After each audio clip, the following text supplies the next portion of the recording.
ప్రియులారా, మన ప్రభు అయిన యేసు క్రీస్తు నామంలో మీకు శుభోదయం.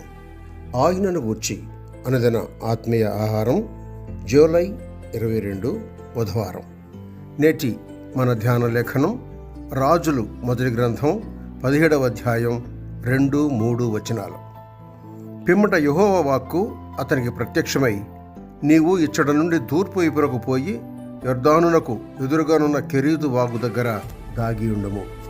వ్యాఖ్యానాంశం: కెరీతు వాగు దగ్గర ఏలియా. రెండవ భాగం, అతడు వినిన స్వరం. వ్యాఖ్యానాంశం: కెరీతు వాగు దగ్గర ఏలియా. రెండవ భాగం, అతడు వినిన స్వరం. వ్యాఖ్యానం: ఈ సందర్భంలో ద్వితీయోపదేశకాండం 8వ అధ్యాయం 3వ వచనం, మత్తయి సువార్త 4వ అధ్యాయం 4వ వచనం గమనార్హం. ఎలాగంటే, మనుష్యుడు రొట్టె వలన మాత్రము కాదు గాని దేవుని నోట నుండి వచ్చు ప్రతి మాట వలన జీవించును అని. ఏలియా అంతరంగ పురుషుడు దేనితో పోషించబడుతున్నాడో దీని ద్వారా స్పష్టమవుతోంది. ఏలియా దేవునితో అంత సన్నిహిత సంబంధం కలిగి ఉన్నందునే ఆయన పిలిచిన వెంటనే జవాబు ఇవ్వగలిగాడు. యెషయా గ్రంథం 6వ అధ్యాయం 8వ వచనం చూడండి. యెహోవా వాక్కు అతనికి ప్రత్యక్షమైంది అంటే స్పష్టమైన ఆజ్ఞలు తీసుకొని వచ్చినట్లు అర్థమవుతుంది. దేవుని స్వరం వినటం కోసం ఏలియా తలకిందులుగా తపస్సు చేయలేదు, గింజుకోలేదు, నానా హైరానా పడలేదు.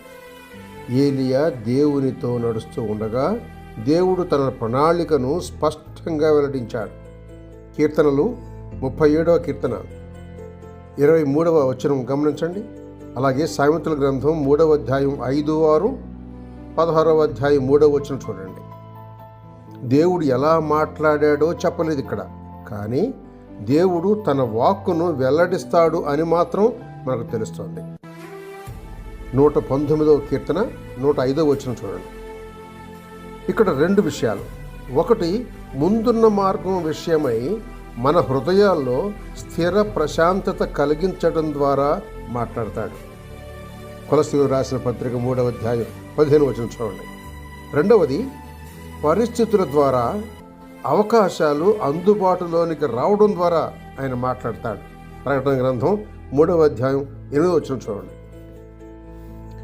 ఈ మొదటి రాజులు 17వ అధ్యాయం 3వ వచనంలో ఏలియాకు ఇచ్చిన హెచ్చరికలు స్పష్టంగా ఉన్నాయి, ముక్కుసూటిగా ఉన్నాయి. వెంటనే కార్యరూపం దాల్చాయి. తాను ఏం చెయ్యాలో అనే విషయంలో ఏలియాకు దేవుడు ఎలాంటి సందిగ్ధానికి తావివ్వలేదు. మన విషయంలో కూడా అంతే జరగాలి. సశేషం 3వ భాగం రేపటి సంచికలో. శుభములతో వందనాలు.